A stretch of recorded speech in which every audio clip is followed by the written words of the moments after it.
உங்க பையன் எப்படி சார் இருக்கான் அப்படின்னு விசாரிச்சார் ஒருத்தர். அவன் என்ன சார், எதை சொன்னாலும் காதுல வாங்க மாட்டேங்கிறான், அவன் பாட்டுக்கு போறான் வர்றான் அப்படின்னு சொல்லி அழுத்துக்கிட்டார் அப்பா. பெரியவங்க சொல்றத சின்ன பிள்ளைங்க கேட்கறது இல்லைங்கிறது ஒரு குறை. பெரியவங்க சொல்றது சின்ன பிள்ளைங்க காதலியே விழறது இல்லைங்கிறது ஒரு குறை. இது கொஞ்சம் சீரியஸான விஷயம், கவனிச்சு பார்க்கணும். ஒரு குழந்தைக்கு காது சரியா கேக்குதா இல்லையா அப்படிங்கறத நாம தான் கவனிச்சு பார்த்து கண்டுபிடிக்கணும். அதுவா நம்ம கிட்ட தவழ்ந்து வந்து, அப்பா எனக்கு காது கேட்கல, அழைச்சிட்டு போங்க டாக்டர் கிட்ட அப்படின்னுலாம் சொல்லிட்டு இருக்காது. அது சரி, ஒரு குழந்தைக்கு காது சரிவர கேக்குதா இல்லையா அப்படிங்கறத முன்கூட்டியே நாம தெரிஞ்சுக்கிறது எப்படி? அதுக்கு சில வழி இருக்கு. உங்க குழந்தைய கொஞ்சம் அப்படியே கவனிச்சு பாருங்க. அடிக்கடி ஜலதோஷம், காதுல அரிப்பு ஏற்படுதா? மூக்கு விரிவாகவும், அப்புறம் டான்சில், அடினாய்டு, சத அழற்சி, இது மாதிரி ஏதாவது இருக்கா? வாயிலிருந்து எச்சில் ஒழுகுதா? குழந்தை வாயினால சுவாசிக்குதா? பற்கள் முன்னாடி தள்ளி வளருதா? இதெல்லாம் அதுக்கு அறிகுறி. அப்புறம் இந்த V, B, D, F, DH இப்படி இந்த ஒலிகள் சேர்ந்த வார்த்தைகளை குழந்தை சரியா புரிஞ்சுக்காது. இப்போ உதாரணத்துக்கு பட்டுன்னு சொல்லு குழந்தை அப்படின்னீங்கன்னா அது கட்டுன்னு சொல்லும். அதாவது பட்டு சவுண்ட அதால புரிஞ்சுக்க முடியல. அப்புறம் உங்க குழந்தை உங்களை உறக்க பேச சொல்றானா, அடிக்கடி கேள்வி கேட்கறானா, சாப்பிடுறப்போ கவனம் இல்லாம இருக்கானா, படிப்புல போதுமான முன்னேற்றம் இல்லையா, வகுப்புல சரியா கவனிக்கிறது இல்லையா, இப்படியெல்லாம் இருந்தா ஆரம்பத்திலேயே டாக்டர் கிட்ட அழைச்சிட்டு போய் சிகிச்சையை ஆரம்பிச்சுடலாம், குணப்படுத்தி விடலாம். குழந்தைக்கு காது சரியா கேட்கலன்னா நீங்க செய்ய வேண்டியது என்ன தெரியுமா? அவனுக்கு காது கேட்கலங்கிறதுக்காக அவன் முன்னாடி சத்தம் போட்டு பேசக்கூடாது. மெதுவா சீரா பேசணும், அவனை பார்த்து பேசணும். உங்க உதட்டு அசைவுகள் அவனுக்கு உதவும், அதை பார்த்தே புரிஞ்சுக்குவான். நீங்க வாயில வெத்தலை பாக்கு போட்டுக்கிட்டோ புகை பிடிச்சிக்கிட்டோ பேசக்கூடாது. அப்படி பேசினா அவனால அந்த உச்சரிப்பை சரியா புரிஞ்சுக்க முடியாது. ஒரு வார்த்தையை சொல்றீங்க, அவனுக்கு புரியல அப்படின்னா அதே வார்த்தையை மறுபடியும் சொல்லணும். அவனுக்கு நீங்க முதல்ல சொன்ன வார்த்தை புரியலன்னு நினைச்சுக்கிட்டு மறுபடியும் திருப்பி சொல்றப்போ அதே அர்த்தம் வரக்கூடிய வேற வார்த்தையை சொல்லக்கூடாது. இப்படிலாம் நடந்துகிட்டா அவனுக்கு மன திடத்தை ஏற்படுத்த முடியும். இல்லைன்னா அவனுக்கு தாழ்வு மனப்பான்மை வந்துடும். குழந்தைக்கு காது கோளாறுன்னா ஆரம்பத்திலேயே டாக்டர் கிட்ட அழைச்சிட்டு போனா போதும், குணப்படுத்தி விடலாம். அப்புறம் பார்த்துக்கலாமே அப்படின்னு அலட்சியமா இருந்துட்டாதான் கஷ்டம். சில பேர் கோபத்துல சின்ன பிள்ளைங்க காதை பிடிச்சி திருகிறது உண்டு. இது ரொம்ப தப்பு. காது கையோட வந்துட்டா என்ன பண்றது? ஒரு வேடிக்கை கதை, அது கதை தான், நிஜமா நடந்தது இல்லை, அது மாதிரி நடக்கும் நடக்காது, ஒரு வேடிக்கைக்காக சொல்லப்படுற கதை. அதாவது ஒரு வீட்டில் அப்பா அம்மாவை பார்த்து சொல்லிட்டு இருக்கார், இதை பாரு, நாளைக்கு காலையில் என்னை சீக்கிரம் எழுப்பி விட்டுரு, நான் செங்கல்பட்டு வரைக்கும் போயிட்டு வர வேண்டியிருக்கு அப்படின்னாராம். இதை அவங்க பையன் காதில் வாங்கிட்டு இருக்கான்.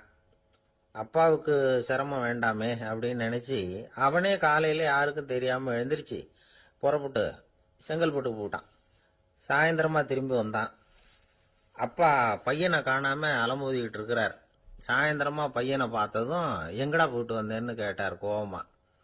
செங்கல்பட்டுக்கு போயிட்டு வந்தேப்பா, நீ வேணா அலைய வேண்டாமேன்னு அப்படின்னா. எதுக்கடா போனேன்னு அதட்டினார். அதான்ப்பா, நீ நேற்று அம்மா கிட்ட சொல்லிக்கிட்டு இருந்த, அதை காதில் வாங்கினேன், உனக்காக நான் போயிட்டு வந்தேன் அப்படின்னா. உடனே எந்த காதில் வாங்கினேன் அப்படின்னு சொல்லி காதை பிடிச்சி திருகினார். அந்த காது கையோட வந்துட்டுது. இது நடந்து கொஞ்ச நாள் கழிச்சு அந்த அப்பாவும் பையனும் கடத்தெருவில் போயிட்டு இருக்கிறாங்க. எதிரில் ஒரு நாய் ஓடி வந்தது. அதுக்கு 2 காதும் இல்லை.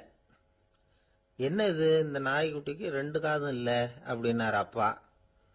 அதுக்கு பையன் சொல்றான், அப்பா அது 2 தடவை செங்கல்பட்டுக்கு போயிட்டு வந்துருவோம் அப்படின்னா. காஞ்சிபுரத்துல பல்லவ ராஜா ஒரு கோவில் கட்டினார், கைலாசநாதர் கோவில். அதுக்கு கும்பாபிஷேகம் பண்றதுக்கு ஒரு நாள் குறிப்பிட்டு அதுக்கு வேண்டிய ஏற்பாடுகள்லாம் பண்ணினார். முதல் காரியமா கடவுளை வேண்டிக்கிட்டார், நீங்க இந்த கும்பாபிஷேகத்துக்கு நேரில் கலந்துக்கணும்னார். கடவுள் அந்த ராஜா கனவுல வந்தார். நீ கும்பாபிஷேகம் வச்சிருக்கிற அதே நாள்ல அதே நேரத்துல எனக்கு இன்னொரு ஊர்ல ஒரு கும்பாபிஷேகம் இருக்குது, அதுக்கு போக வேண்டியிருக்கு. அதாவது திருநின்ற ஊர்ல என்னுடைய பக்தர் ஒருத்தர் அவரும் ஒரு கோயில் கட்டி கும்பாபிஷேகம் செய்கிறார். நான் அதுக்கு போக வேண்டியிருக்கு, அதனால உன்னுடைய தேதியை நீ மாத்தி வச்சுக்கோ அப்படின்னார். கடவுள் தான் எங்கேயும் இருக்கிறவராச்சே, அவர் நினைச்சா 2 இடத்துலயும் இருந்து கோயில் கும்பாபிஷேகத்தை நடத்த முடியாதா? ஏன் அப்படி செய்யல? அது ஒரு முக்கியமான காரணத்துக்காகத்தான். திருநின்ற ஊர்ல இருந்த பூசலாருங்கிற அந்த அடியாரின் பெருமையை இந்த உலகத்துக்கு எடுத்து காட்டணுங்கிறதுக்காகத்தான் கடவுள் அந்த ராஜா கிட்ட அப்படி சொன்னார். சரி, அந்த அடியார் அப்படி என்னதான் பெருசா கோயில் கட்டி விட்டார்? ராஜா கட்டின கோயிலை விட பெருசா? அவர் கட்டினது கருங்கல்லாலேயோ மண்ணாலேயோ மரத்தாலேயோ இல்ல. அவர் கட்டின கோயில் வேற மாதிரி. அது மனசால கட்டின கோயில், மனசுக்குள்ள இருக்கிற கோவில், மனக்கோவில். அந்த அடியார் தன்னோட மனசுக்குள்ள மாசக்கணக்கா ஒவ்வொரு கல்லா சேர்த்து கட்டின கோவில். இந்த விஷயம் ராஜாவுக்கு தெரியாது. அவர் என்ன நினைச்சுட்டாரு, அது நாம கட்டின கற்கோயிலை விட ரொம்ப பெருசா இருக்கும் போல இருக்கு அப்படின்னு நினைச்சுட்டாரு. சரி, அப்பேற்பட்ட அந்த கோயிலை தரிசனம் பண்ணிவிட்டு வருவோம் அப்படின்னு நினைச்சு ராஜா திருநின்ற ஊருக்கு போறார். அங்க போய் பார்த்தா கோயிலையும் காணும், ஒன்னையும் காணும். கடைசியில பூசலார் கட்டின மணக்கோவில் தான் அதுங்கிறத அவர் புரிஞ்சுக்கிறார். உடனே அந்த அடியாரின் காலில் விழுந்து வணங்குறார். அவரோ, இது மனசால முயன்ற கோவில், இதுக்கு இத்தனை பெருமையா அப்படின்னு ஆச்சரியப்படுறார். இதுல ஆச்சரியப்படுறதுக்கு ஒண்ணும் இல்ல. ஆண்டவன் விரும்புறது அகபக்தியையே தவிர புற தோற்றங்களே அல்ல. இத நாம புரிஞ்சுக்கிட்டோம்னா நமக்குள்ள எந்த வேறுபாடுகளும் வர்றதுக்கு வழியே இல்லை. இன்னொரு ராஜா இருந்தார்.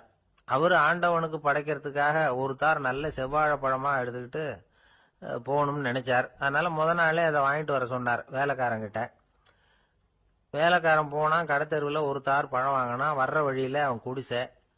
அப்படியே எட்டி பார்த்துட்டு போவோமேன்னு நினைச்சான். போனான். அங்க இவனோட குழந்தை பாவம் பசியால கத்திட்டு இருக்கு. இவன் பார்த்தான், இவ்வளவு பெரிய தாரில் ஒரு 2 பழம் எடுத்தா தெரியவா போகுது அப்படின்னு நினைச்சு ஒரு 2 பழத்தை பிச்சு அந்த குழந்தைகிட்ட கொடுத்தான். அது அதை வாங்கி வயிறார சாப்பிட்டுது. பசி அடங்குச்சு, விளையாட போட்டுது. இவன் அதுக்கப்புறம் வாழைப்பழத்தை எடுத்துக்கிட்டு அரண்மனைக்கு வந்தான். 2 பழம் பிச்சிருக்கிறது ராஜாவுக்கு தெரிஞ்சு போச்சு. இவன் உண்மையை சொல்லிவிட்டான். உடனே ராஜா, கடவுளுக்கு படைக்க வேண்டிய பொருளை குழந்தை எச்சில் பண்ண விட்டுருக்கியே அப்படின்னு சொல்லி அவனை கட்டி வச்சு சாட்டையால் அடிச்சார் பாவம். மறுநாள் பழத்தை கோயிலுக்கு எடுத்துட்டு போனார். கடவுள் முன்னாடி வச்சார். கடவுள் கண்ணை திறந்து பார்த்தார், பழம்லாம் அழுகி இருக்குது. என்ன இது அழுகி போன பழம் அப்படின்னார். ராஜா முழிச்சார். நல்லா தானே இருந்தது அப்படின்னு நினைச்சார்.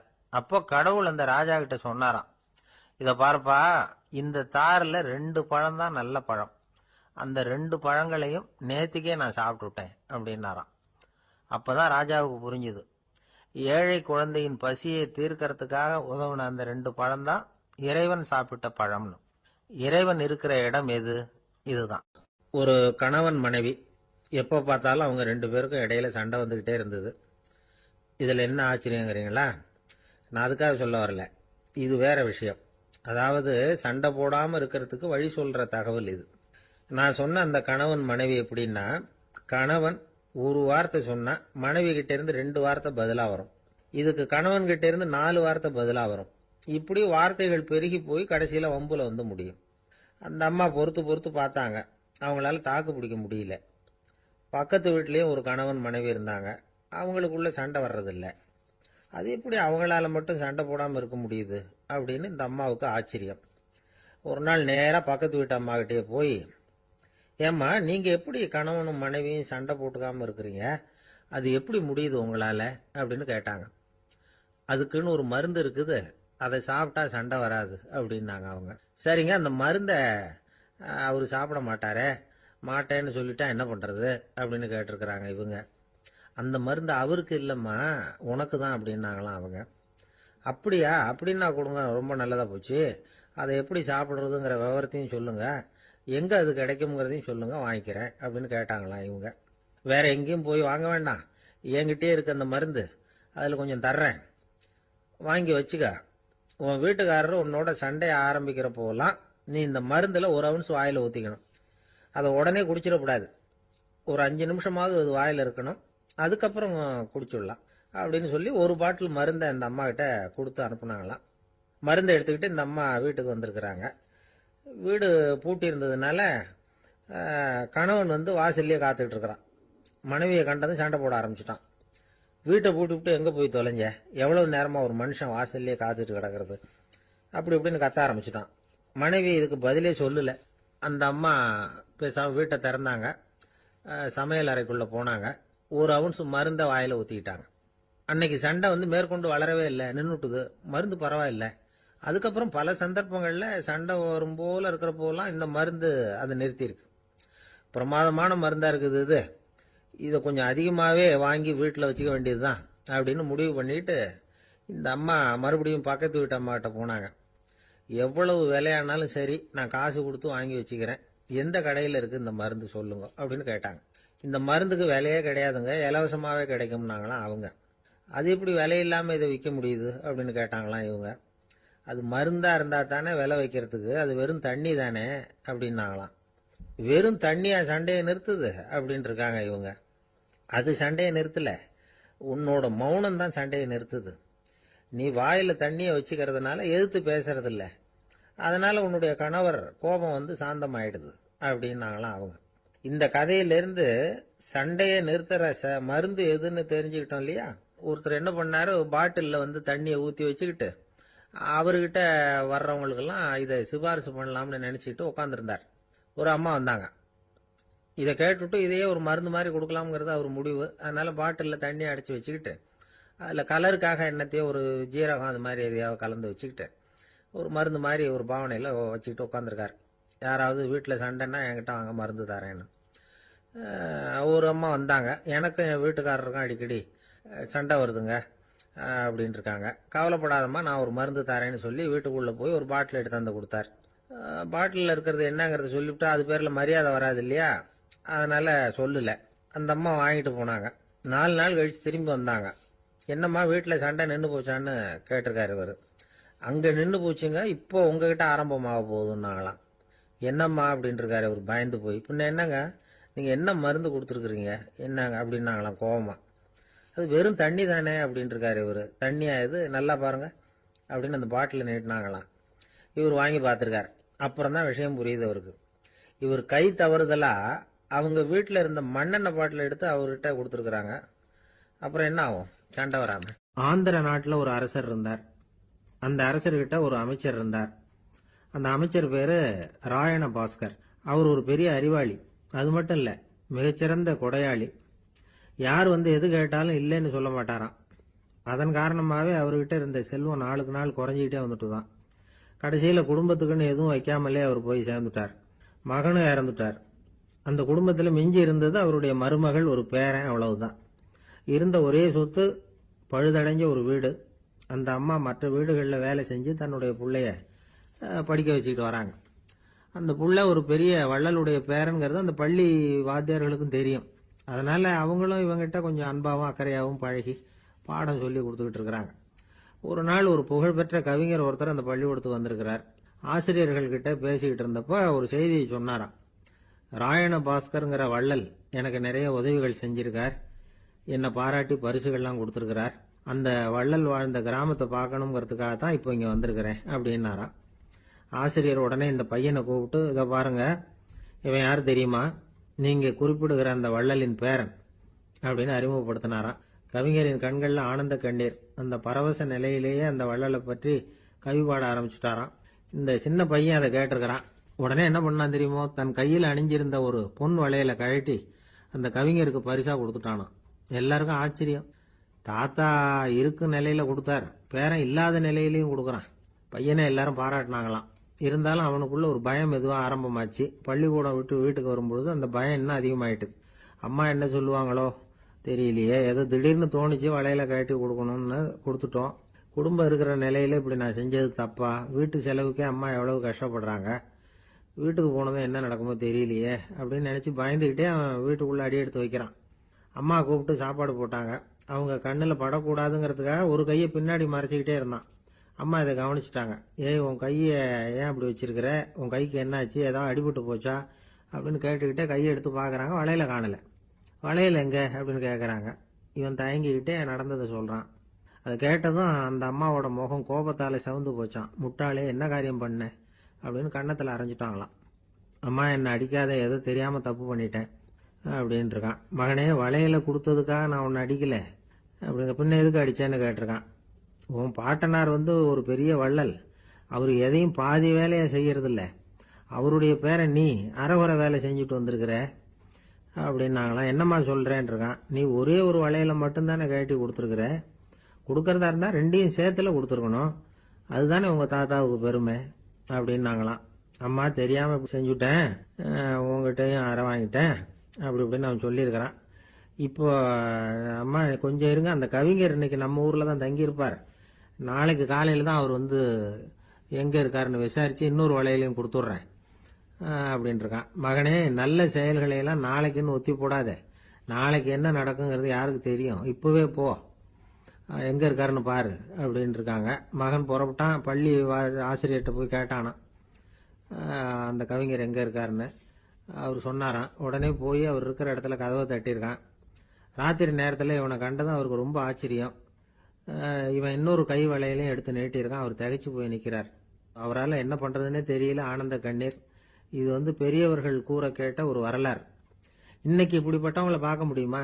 வறுமை வந்து வள்ளல் தன்மையை ஒன்று செய்து விடாதுங்கிறதுக்கு இது ஒரு உதாரணம். ஒருத்தன் இன்னொருத்தனை பார்த்து கேட்டானா, எங்க தாத்தா உங்க தாத்தாவுக்கு 100 ரூபா கடன் கொடுத்துருக்கிறார், அதை எப்போ திருப்பி கொடுக்க போறேன்னு.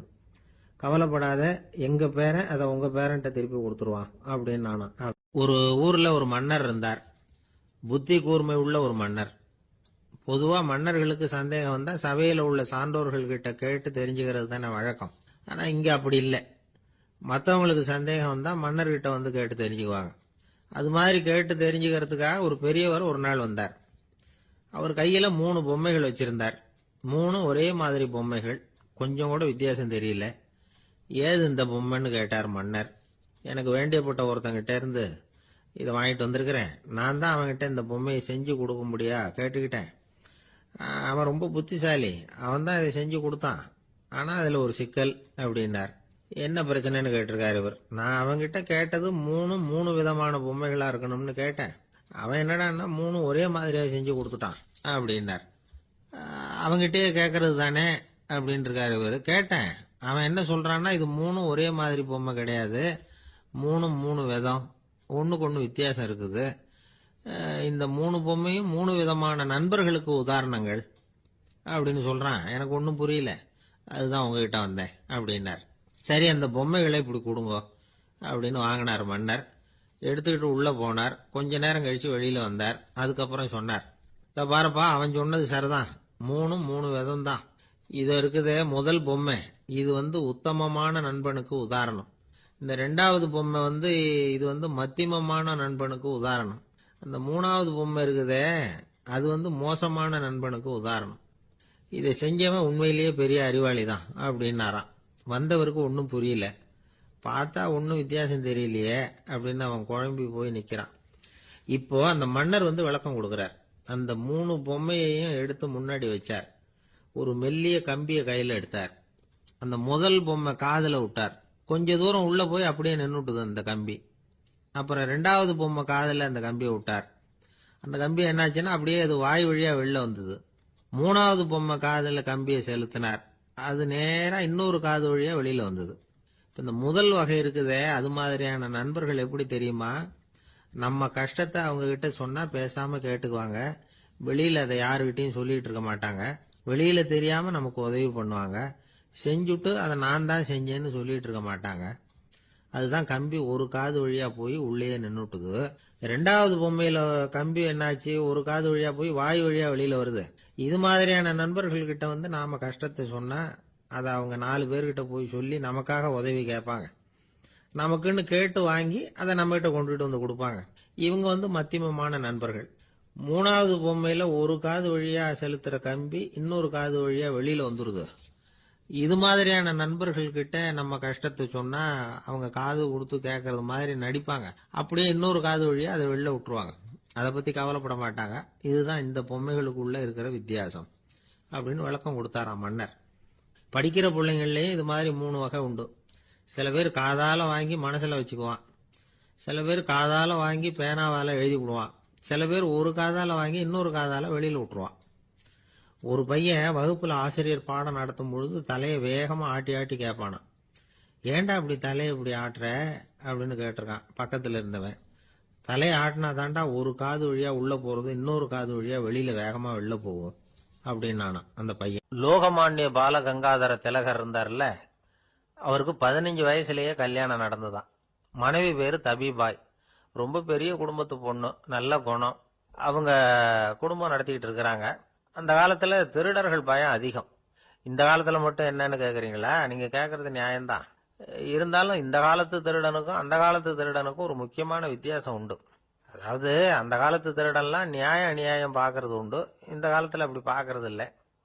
அந்த காலத்துல திருட வர்றவங்கள்ட்ட கூட ஒரு தார்மீக உணர்வு உண்டாம். அதாவது அப்போ உள்ள கொள்ளைக்காரங்க எதை களவாடினாலும் சரி, அரிசியை மட்டும் களவாடுறது இல்லையா, அப்படி ஒரு கொள்கை. அதனால பாருங்க, அந்த காலத்து பெண்கள் நகை நட்டுகளை பத்திரமா வைக்கணும்னா பெட்டியில வைக்கிறது இல்ல, அரிசி பானையில போட்டு வச்சு விடுறது. இப்பெல்லாம் பேங்க்ல சேஃப்டி லாக்கர்னு இருக்குல்ல, அது மாதிரி அந்த காலத்துல சேஃப்டி லாக்கருங்கிறது அரிசி பானை. இந்த வளையல், மூக்குத்தி, தோடு இப்படி எதுவா இருந்தாலும் அதுல போட்டு பத்திரமா வச்சிருவாங்க. திருடன் அரிசி பானை பக்கம் போறதில்ல. ஏன்னா சாப்பிடுற விஷயத்துல கை வைக்கக்கூடாது, அது பாவம் அப்படின்னு அவன் நினைக்கிறான். திலகரோட மனைவி தபிபாயும் அதே மாதிரி தன்னுடைய ஆபரணங்களை ஒரு அரிசி பானைக்குள்ள போட்டு மூடி வச்சிருந்தாங்களாம். இப்படி இருந்தப்போ ஒரு நாள் ஒரு பிச்சைக்கார பொண்ணு வீடு வீடா பிச்சை கேட்டுக்கிட்டே வந்திருக்குது. திலகர் வீட்டுக்கும் தர்மம் போடுங்க தாயே அப்படின்னு தான் அந்த பொண்ணு. அந்த அம்மா தபிபாய் காதுல இது விழுந்திருக்கு. உடனே கை நிறைய அரிசி அள்ளிட்டு போட்டிருக்கு. பாத்திரத்துல அரிசியை போட்டதுக்கு அப்புறம் தான் தெரியுது, பளிச்சுன்னு கண்ணுல படுது. அதாவது அந்த அம்மாவோட வைர மூக்குத்தி ஒண்ணு அரிசியோட சேர்ந்து அந்த பிச்சைக்கார பொண்ணு பாத்திரத்துல போய் விழுந்துட்டுது.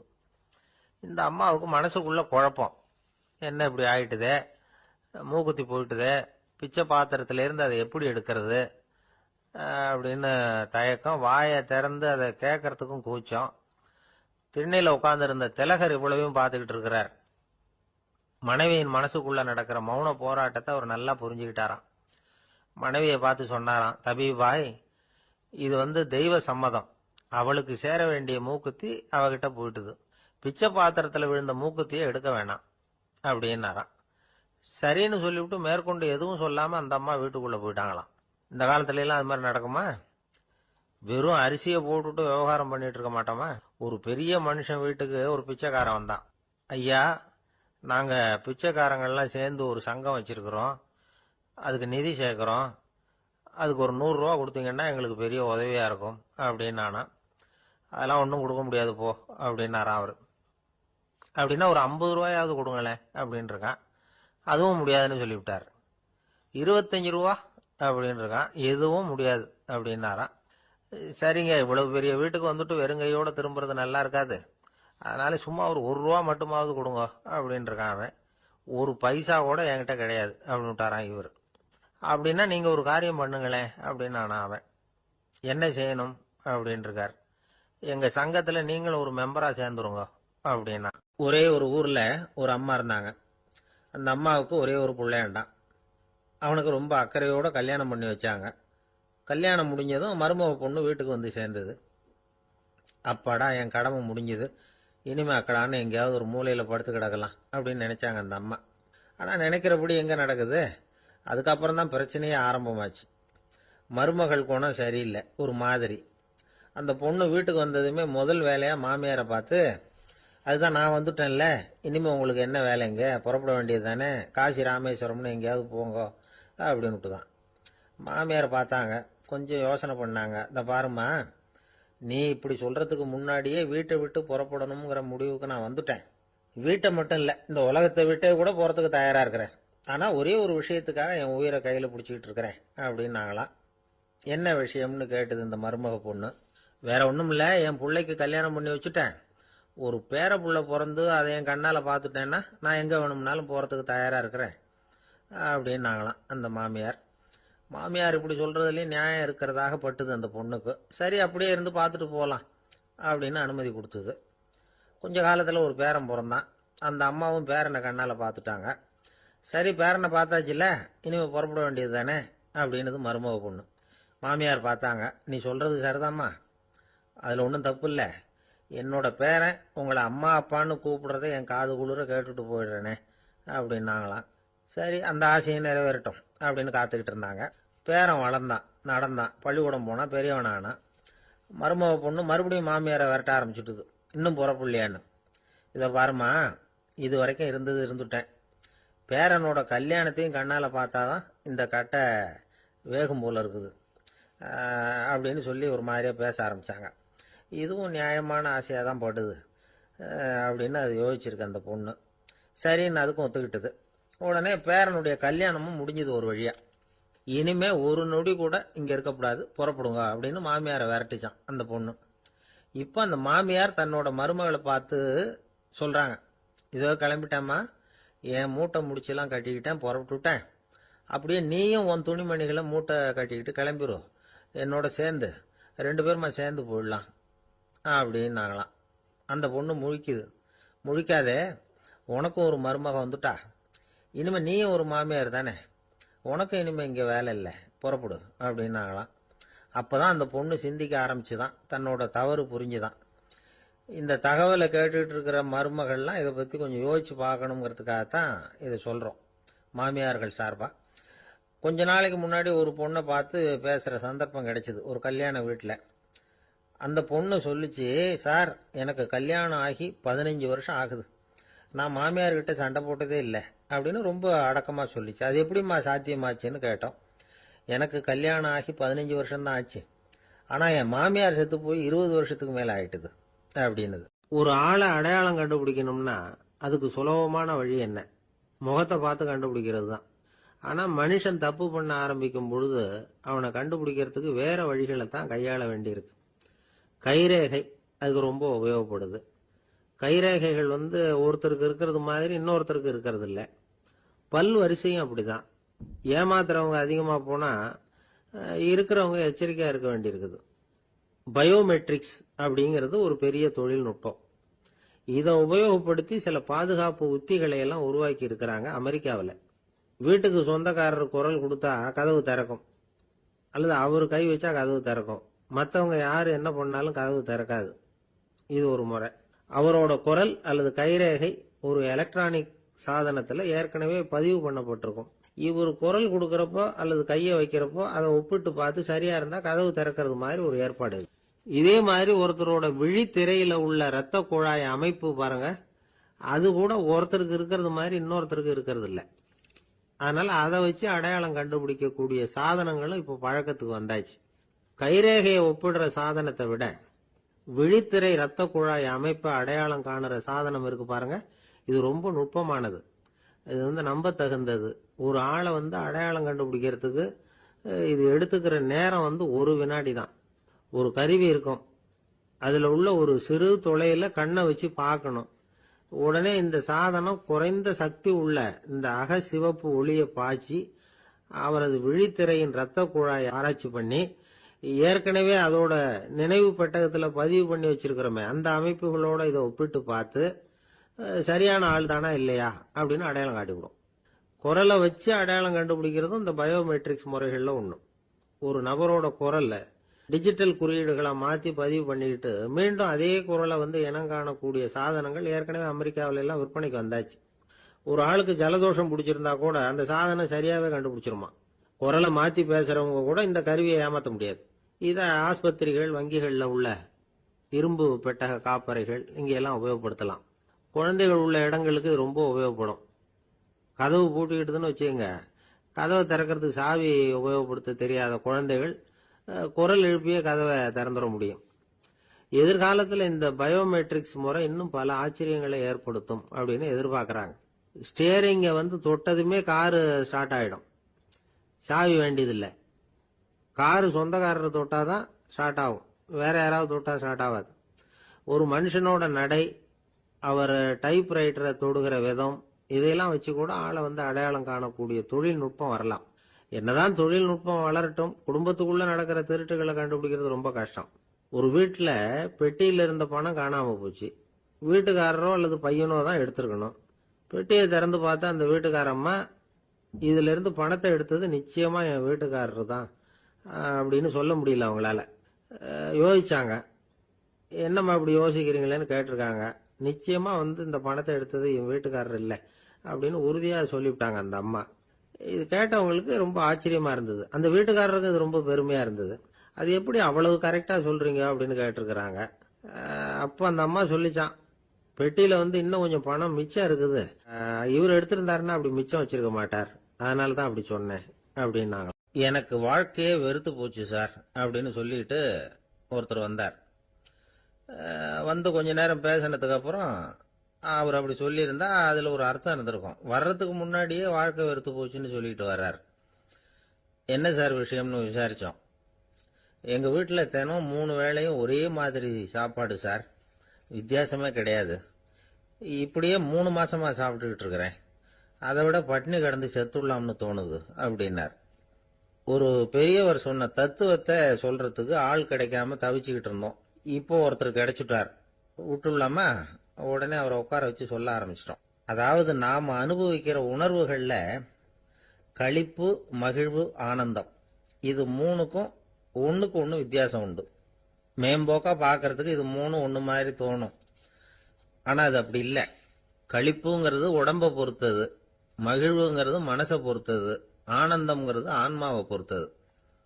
இப்படி இந்த 3 வகையான அந்த சுவைப்புகளின் தன்மையும் வேற வேற. இப்ப முதல்ல களிப்புங்கிறத எடுத்துக்குவோம். நம்ம புலன்களுக்கு களிப்பை தரக்கூடிய பொருள்களுக்கு சில விசேஷ குணம் உண்டு. அது எப்படின்னா, சீக்கிரமே சலிப்பு உண்டு பண்ணும். ஒருத்தர் அந்த பொருளை எடுத்துக்கிட்டா அது இன்னொருத்தருக்கு குறைஞ்சிரும். உணவு, உடை, இதெல்லாம் வந்து களிப்பை தரக்கூடிய பொருள்கள். இப்போ உதாரணத்துக்கு, ஒரு சாப்பாட்டு மேசையில ஒரு பாத்திரத்துல 10 இட்லி இருக்கு. அதுல ஒரு 2 இட்லியை நம்ம தட்டுல எடுத்து வச்சு சாப்பிட்றோம். நாம சாப்பிட்ட அந்த இட்லி நிச்சயமா எதிரில் உட்கார்ந்துருக்கிறவருக்கு இல்லை, அவருக்கு உபயோகப்படாது.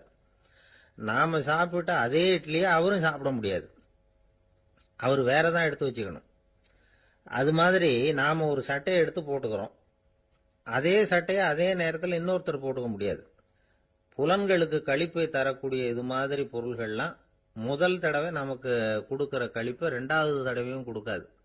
3வது தடவை இன்னும் குறையும், கடைசியில வெறுப்பாக மாறிடும்.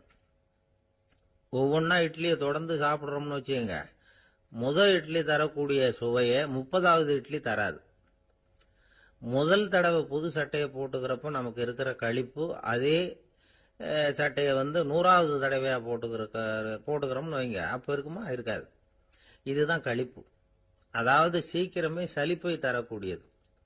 ஒருத்தர் எடுத்துக்கிட்டா இன்னொருத்தருக்கு குறைஞ்சு போகக்கூடியது. ஆனா மகிழ்ச்சிங்கிறது அப்படி இல்லை.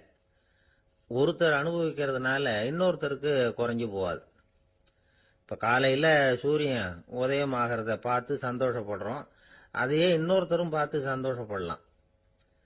ஒரு நல்ல சங்கீதத்தை கேட்கிறோம், ஒரு அழகான ஓவியத்தை ரசிக்கிறோம், நீங்க ரசிக்கிற அதே நேரத்தில் இன்னொருத்தரும் அதை ரசிக்கலாம். அதனால அது குறைஞ்சு போறதில்ல. இது மகிழ்வு. ஆனா ஒண்ணு, ஒரே பாடலை வந்து திரும்ப திரும்ப கேட்டுக்கிட்டு இருந்தா கடைசியில் அலுப்பு தட்டும். அதாவது மகிழ்வுங்கிறது எப்படின்னா, மற்றவங்களோட பகிர்ந்து கொள்றதுனால குறையாது. ஆனா ஒரே பொருள் மீண்டும் மீண்டும் வந்து அனுபவிப்ப தர்றப்போ முதல்ல மகிழ்வு அதிகரிச்சு அதுக்கப்புறம் அது மங்கி மறைஞ்சு போயிடும். இதுதான் அந்த மகிழ்வுங்கிறதுக்கு இலக்கணம். சரி, இப்போ 3வதா சுகம் தரக்கூடிய ஆனந்தம்ங்கிறது எப்படின்னா, இது நமக்கு உள்ளே இருந்து சுரக்கிறது. மனசு வந்து சலனங்கள்ல இருந்து விடுபடுறப்போ இந்த ஆனந்தம் வந்து நமக்கு கிடைக்கும். இது வந்து நிலையான சுகம், ஆத்ம சுகம். களிப்பிலிருந்து மகிழ்வுக்கும், மகிழ்விலிருந்து ஆனந்தத்துக்கும் செல்றது தான் மனிதன் நடத்த வேண்டிய முக்கியமான பயணம். இவ்வளவு விஷயத்தையும் கேட்டுட்டு இந்த காலத்து பையன் ஒருத்தன் வந்தான். சார், இப்போ நீங்க ஒரு சாப்பாட்டு மேசையில ஒரு 10 இட்லி வைக்கிறீங்க, என்ன உட்கார வைங்க, எதிரில் இன்னொருத்தனை வந்து உட்கார வைங்க, நான் வந்து களிப்பு மகிழ்வுலாம் தாண்டி நேரடியா ஆனந்தத்துக்கு பயணம் பண்ணி காட்டுறேன் அப்படின்னா. ஒன்னும் புரியல அவன் சொன்னது. அது எப்படி, என்ன பண்ணுவ நீ அப்படின்னு சொல்லி கேட்டோம் ஆச்சரியமா. 2 இட்லி சாப்பிட்டா தானே சார் களிப்பு, நான் 10 இட்லியும் மொத்தமா சாப்பிட்டுருவேன், அடுத்தவனுக்கு எதுவும் கிடைக்காது, அவனுக்கு கிடைக்காதபடி நாமே சாப்பிட்டுறோம்ல, அதுதானே நமக்கு ஆனந்தம் அப்படின்னு அதுக்கு ஒரு விளக்கம் சொல்றான். காதுங்கிறது எப்பவும் திறந்தே இருக்கக்கூடிய ஒண்ணுதானே. சில பேர் பேசிக்கிட்டே இருப்பாங்க, நாமும் கேட்டுக்கிட்டே தான் இருப்போம். அவர் என்ன சொன்னாரு திருப்பி சொல்லு அப்படின்னு சொன்னா சொல்ல தெரியாது. காது சரியா கேட்டாலும் நாம பேசுறத மற்றவங்க சரியா கேட்கறாங்களா அப்படிங்கிறது சந்தேகம்தான். இந்த சந்தர்ப்பத்தில் ஒரு உண்மையை நாம புரிஞ்சுக்கணும். அதாவது என்னன்னா, கேட்பதுங்கிறது வேற, கவனிக்கிறதுங்கிறது வேற. அதாவது கேட்கிறதுன்னா அது ஹியரிங், கவனிக்கிறது அப்படின்னா அது லிசனிங். கேட்கிறதுங்கிறது தன்னிச்சையா நடக்கக்கூடிய ஒரு செயல். இப்போ ஒரு சாலையில நடந்து போயிட்டு இருக்கிறோம், எவ்வளவோ சத்தம் நம்ம காதுல விழுந்துகிட்டு இருக்கு. கார் போற சத்தம் கேட்குது, பறவை ஒரு மரத்துல இருந்து கத்துது, அந்த சத்தம் கேட்குது. இப்படி நிறைய காதுல விழுந்துகிட்டு இருக்கு. ஆனா கவனிக்கிறதுங்கிறது எப்படின்னா, நம்ம முழு மனசை செலுத்தி உன்னிப்பா கேட்கிறது. எத்தனையோ சத்தத்துக்கு நடுவுல தன்னுடைய குழந்தை அழற சத்தத்தை தாய் தெரிஞ்சுக்க முடியுது இல்லையா, அது மாதிரி. விவரம் தெரிஞ்சவங்க எல்லாம் என்ன சொல்றாங்கன்னா, கவனித்தல் அதாவது லிசனிங் அப்படிங்கிற செயல்ல 3 அம்சங்கள் இருக்கிறதாக சொல்றாங்க. அது என்ன 3 அம்சங்கள் அப்படின்னா, முதல்ல காதால கேட்கறது, இது முதல் அம்சம். ரெண்டாவது என்னன்னா கேட்டதை புரிஞ்சுக்கிறது. மூணாவது என்னன்னா என்ன புரிஞ்சுக்கிட்டோம்ங்கிறத தெரிவிக்கிறது, ஃபீட்பேக் அப்படின்னு சொல்ற மாதிரி. ஒரு ஆசிரியர் வகுப்புல பாடம் நடத்திக்கிட்டு இருக்கிறார். வெறுமனே கேட்கிற குழந்தை ஒரு காதால வாங்கி இன்னொரு காதால விட்டுடும். அதாவது கேட்கிற குழந்தை அப்படி செய்யும். ஆனா கவனிக்கிற குழந்தை கேட்டதை புரிஞ்சுக்கும். என்ன புரிஞ்சுக்கிட்டேன்னு கேட்டா பதில் சொல்லும். இதுதான் கேட்கறதுக்கும் கவனிக்கிறதுக்கும் உள்ள வித்தியாசம். ஒரு புள்ளி விவர கணக்கு என்ன சொல்லுது தெரியுமா? ஒரு மனிதன் எழுதுறது மூலமா 6% அறிவை பெருக்கிக்கிறானா, எழுதுறது மூலமா. படிக்கிறது மூலமா 19% அறிவை பெருக்கிக்கிறானா. பேசுறது மூலமா 30% அறிவை பெருக்கிக் கொள்ளுகிறான் அப்படின்னு சொல்றாங்க. ஆனா பாருங்க, கவனிக்கிறது மூலமா 45% அறிவை பெருக்கிக் கொள்ளுகிறான் அப்படிங்கிறது புள்ளி விவரம். அதனால கற்றலின் கேட்டல் நன்று அப்படின்னு சொல்றாங்க இல்லையா, அது இதுதான். அதனால கவனிக்கிறது மூலமா அதிக அறிவை நாம பெருக்கிக் கொள்ள முடியும். கேள்வி ஞானம் தான் ரொம்ப சிறந்தது அப்படிங்கிறார் வள்ளுவர். அதாவது கவனிச்சு கேட்கணும், அதுதான் முக்கியம். மற்றவங்க சொல்றத நல்லா கவனிக்க முடியாதபடிக்கு நாமே சில தடைகளை ஏற்படுத்திக்கிறோம், அல்லது நம்ம அறியாமலே அப்படி ஒரு தடை உண்டாயிடுது. அந்த தடைகளை தாண்டணும் அல்லது தகர்த்து எறியணும் அப்படிங்கிறது பெரியவர்கள் சொல்லுகிற யோசனை. அது என்ன தடைகள் அப்படின்னா, நமக்கு தெரியாத இவர் என்ன சொல்லிட போறார் அப்படிங்கிற நினைப்பு, இது ஒரு தடை. சொல்லி முடிக்கிறதுக்கு முன்னாடியே குறுக்க பேசுறது, மனசு அங்கேயும் இங்கேயும் அலையிறது, இதெல்லாம் தான் தடைகள். ஆசிரியர் பாடம் நடத்துறார் அப்படின்னா மாணவர்கள் அக்கறையா கவனிக்கணும், அப்பதான் பரீட்சையில பாஸ் ஆக முடியும். வீட்டுக்குள்ள கணவன் சொல்றத மனைவி கவனிச்சு கேட்கணும், மனைவி சொல்றத கணவன் கவனிச்சு கேட்கணும், இல்லைன்னா குழப்பமாயிடும். ஒரு அம்மா கோயிலுக்கு போனாங்க. சேலையில ஒரு முடிச்சு போட்டிருந்தாங்க. எதுக்கு சேலையில முடிச்சு போட்டு வச்சிருக்கிறீங்க அப்படின்னு கேட்டாங்க. எங்க வீட்டுக்காரர் ஒரு கடிதத்தை மறக்காம தபால் போட்டியில போட்டுடணும்னு சொன்னார். ஞாபகத்துக்காக முடிச்சு போட்டு வச்சிருக்கிறேன் அப்படின்னாங்க. கடிதத்தை பெட்டியில போட்டுட்டீங்களா அப்படின்னு கேட்டாங்க. அது எப்படிங்க முடியும், அவர் கடிதத்தை என்கிட்ட கொடுக்க மறந்துட்டாரே அப்படின்னாங்களாம். அதனால மறக்கப்படாதுன்னு நினைச்சுக்கிட்டே மறந்து விடுறது, இப்படி ஒரு வாழ்க்கை. அதனால வாழ்க்கையில நமக்கு இருக்கிறது செவிச்செல்வம் ரொம்ப முக்கியமானது. நிறைய கேட்கணும், சொல்றதை விட கேட்கணும், கேட்கறதை விட முக்கியம் கவனிக்கிறது.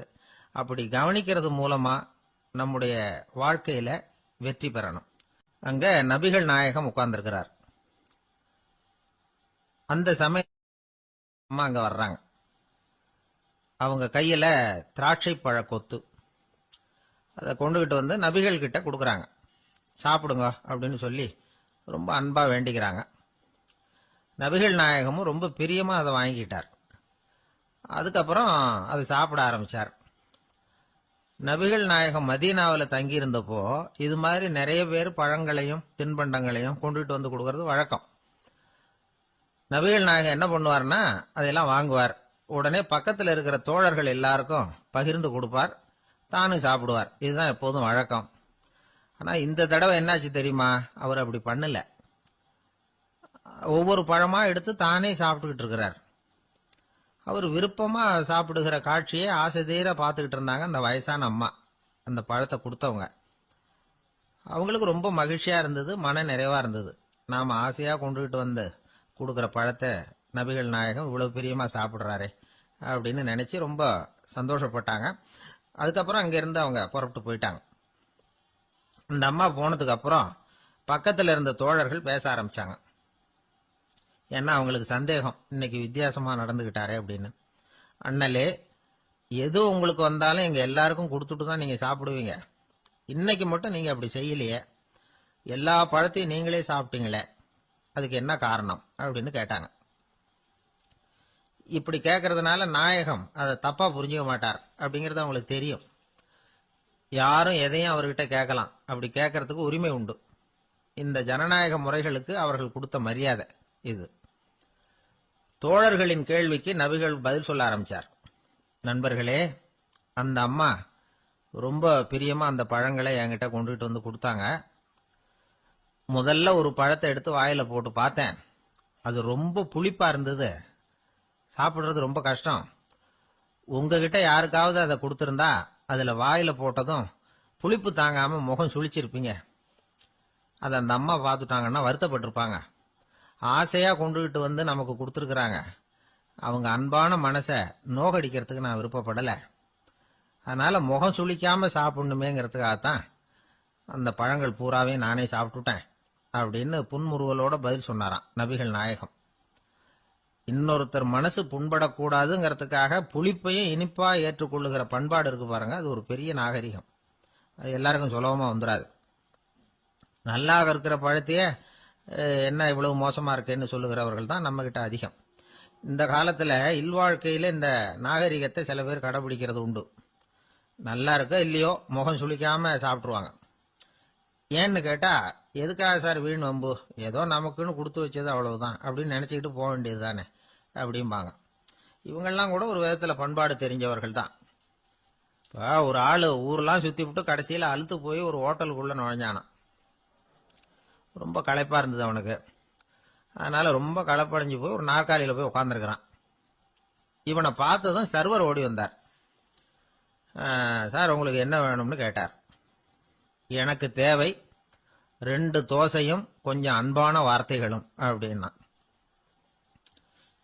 சர்வர் உள்ள போனார், 2 தோசையை கொண்டாந்து வச்சார். அன்பான வார்த்தை கேட்டனே அப்படின்னா இவன். சர்வர் ரொம்ப பணிவா குனிஞ்சு இவன் காதோரமா சொன்னார், ஐயா, இந்த தோசையை சாப்பிட்றாதீங்க, புளிச்சு போன பழைய மாவு அப்படின்னார். இது பாருங்க, அன்பான வார்த்தையும் 2 தோசையும் கேட்டார், கொண்டாந்து கொடுத்துட்டார்.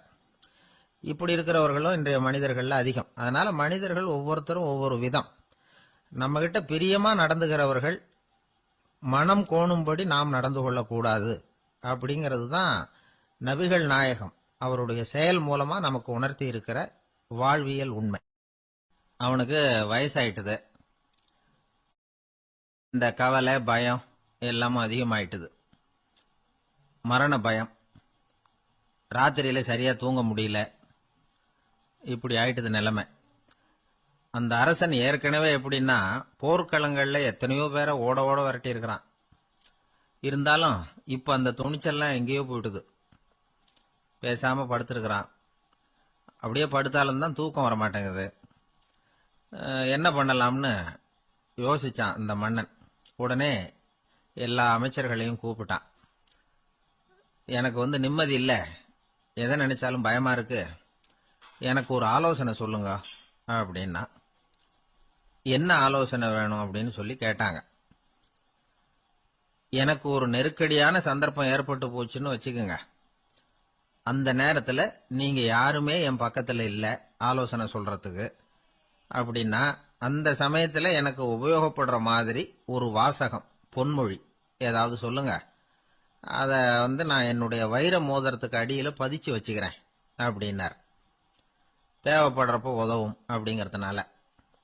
அவர் போட்டிருந்த மோதிரமும் அதுக்கு தகுந்த மாதிரியே திறந்து மூடுறது மாதிரி அமைஞ்சிருந்தது. ஏதாவது வாசகம் எழுதுனா உள்ற வச்சுக்கலாம், அதுக்கான வசதி அதுல இருந்தது. அமைச்சர்கள்லாம் யோசனை பண்ணாங்க, இது மாதிரி ராஜா கேட்கிறாரே, என்ன வாசகம், அதாவது பொன்மொழி சொல்லலாம் அப்படின்னு எல்லாரும் யோசனை பண்ணாங்க. ஒருத்தருக்குமே சரியா தோணல, ஒரே குழப்பமா இருந்தது. ஏன்னா நெருக்கடியான சமயத்துல உபயோகப்படுறது மாதிரி ஒரு பொன்மொழி வேணும்னு சொல்லியிருக்கிறார். அப்படி இப்படி யோசிச்சு பார்த்தா ஒண்ணுமே தோணல. எல்லாரும் குழம்பிக்கிட்டு இருந்த நேரத்துல ஒரு பெரியவர் அந்த பக்கமா வந்தார். அவர் சொன்னார், நான் வேணும்னா அதுக்கு பொருத்தமா ஒரு வாக்கியம் சொல்றேன். ஆனா ஒரு நிபந்தனை, அதை யாரும் ரொம்ப ஆர்வம் காரணமா அவசரப்பட்டு படிச்சிடக்கூடாது. அதை ரகசியமா அந்த மோதிரத்துக்குள்ள எழுதி வச்சுக்கணும். எப்பவாவது இக்கட்ல மாட்டிக்கிற சமயத்துல மட்டும் வேற வழியே இல்லை அப்படிங்கிற நிலைமையில மட்டும்தான் அதை திறந்து பார்க்கணும். அப்படி நீங்க இருக்கிறதா இருந்தா நான் அதை சொல்றேன் அப்படின்னாரு அந்த பெரியவர். சரின்னு ஒத்துக்கிட்டாங்க எல்லாரும். அதே மாதிரி அவர் ஒரு வாக்கியத்தை சொன்னார். அவர் சொன்ன வாக்கியத்தை ரகசியமா மோதிரத்துக்குள்ள பதிச்சு மூடியாச்சு. ராஜா அதை விரல்ல மாட்டிக்கிட்டார். கொஞ்ச நாள் ஆச்சு. அந்த ராஜாவுக்கு ஒரு சோதனை வந்தது. என்ன சோதனைன்னா, அடுத்த நாட்டு மன்னன் படையெடுத்துக்கிட்டு வந்துட்டான். அவன் இவர்கிட்ட ஏற்கனவே தோத்து போனவன். ஒரு வெறியில வந்திருக்கிறான். தோற்று போனவன் மறுபடியும் சண்டைக்கு வந்தா எப்படி வருவானோ அப்படி வர்றான். ஒரு வெறியில வந்தான், ஜெயிச்சுட்டான். என்னாச்சு இவரோட நிலைமைன்னா, நாட்டை இழந்துட்டார், எல்லாத்தையும் இழந்துட்டார். கடைசியா ஒரு அடிபட்ட குதிரையில ஏறி தப்பிச்சு போயிட்டார், வேற வழி இல்லைன்னு. பின்னாடி துரத்திக்கிட்டு வராங்க. இவர் ஒரு மலை உச்சிக்கு போயிட்டார். அதுக்கும் அப்பால போக முடியாது. ஏன்னா அந்த பக்கம் பயங்கர பள்ளம். உல்லாச பயணிகள் கண்டு கழிக்கிற இடம் அது. ஆனா இவருக்கு அது சாவு பயணத்தின் வாசல், திரும்பவும் முடியாது. அவ்வளவு குறுகிய பாதை அது, வேற வழியே இல்லை. இந்த நேரம் சூரிய ஒளி மோதிரத்துல பட்டு மின்னிச்சு. உடனே இவருக்கு ஞாபகம் வந்தது. மோதிரத்தை திறந்து படிக்கிறார். அதுல இருந்த வாசகம், இந்த நிலையும் மாறிவிடும், this too will pass away. அவருக்கு ஒரு தைரியம் வந்தது. பின்னாடி வந்தவங்களும் திசை மாறி வேற எங்கேயோ தேடி போயிட்டாங்க. அவங்க விரட்டிக்கிட்டு வரலன்னா இவ்வளவு அழகான ஒரு இடம் இருக்கிறதே எனக்கு தெரியாம போயிருக்குமேன்னு நினைச்சார். இவ்வளவு அழகை ரசிக்கிறதுக்காக ஒரு நாட்டையே கூட இழக்கலாம்னு தோணுச்சு அவருக்கு. அமைதியா அந்த அழகை ரசிச்சார். எதிரிகள்லாம் எங்கேயோ போயிட்டாங்க. மன்னர் நாடு திரும்பினார். மறுபடியும் படைகளை திரட்டினார். கொஞ்ச நாள்ல படை எடுத்துக்கிட்டு போனார். யாருகிட்ட தோத்து போனாரோ அவரையே வெற்றி கண்டு திரும்பி வர்றார். வரவேற்பு விழா பிரமாவப்படுது. ஆடல் பாடல் கோலாகலம். இதை பார்த்தது அந்த ராஜாவுக்கு தலைகால புரியல. நம்மளை இனிமே யாராலையும் ஜெயிக்க முடியாதுன்னு நினைச்சார். அகம்பாவம் லேசா எட்டி பார்த்தது. இப்ப மறுபடியும் சூரிய ஒளிப்பட்டு மோதிரம் மின்னிச்சு. அதை திறந்து மறுபடியும் படிக்கிறார். இந்த நிலைமையும் மாறிவிடும், this too will pass away. அவ்வளவுதான். அவர் மனசு அடங்க ஆரம்பிச்சுட்டுது. ஆணவம் போயிட்டுது. இதுல இருந்து நாம தெரிஞ்சுக்க வேண்டியது என்னன்னா, எந்த சூழ்நிலையிலையும் நாம கவலைப்பட வேண்டியதில்லை. ஏன்னா இங்க எதுவுமே நிரந்தரம் இல்லை. அந்த ராஜா மாதிரியே நம்ம ஆளு ஒருத்தன் ஒரு மோதிரம் போட்டிருந்தான். அதுக்குள்ள அவன் எழுதி வச்சிருந்த வாசகம், எதுக்கும் கவலைப்படாதே அப்படிங்கிறது தான். ஒரு நாள் பயங்கரமான கவலையோட உட்காந்துருந்தான். பக்கத்துல இருந்தவங்க சொன்னாங்க, இது மாதிரி சந்தர்ப்பத்துல தான் நீ உன் மோதிரத்தை திறந்து பார்க்கணும்னாங்க. இவனுக்கு கவலையோட எரிச்சலும் சேர்ந்துகிட்டது. அது எப்படி முடியும், இப்ப திருட்டு போனது என்னோட அந்த மோதிரம் தானே அப்படின்னு சொல்லிவிட்டு தலையில கை வச்சுட்டு உட்காந்துட்டான். இப்படிலாம் சொல்றது உண்டு. இருந்தாலும் நாம எந்த சூழ்நிலையிலையும் கவலைப்பட வேண்டியதில்லை அப்படிங்கிற உண்மையை புரிஞ்சுக்கணும். அப்படி கவலைய வெல்றதுக்கான வழி தெரிஞ்சுட்டதுன்னா வாழ்க்கையில வெற்றி நிச்சயம்.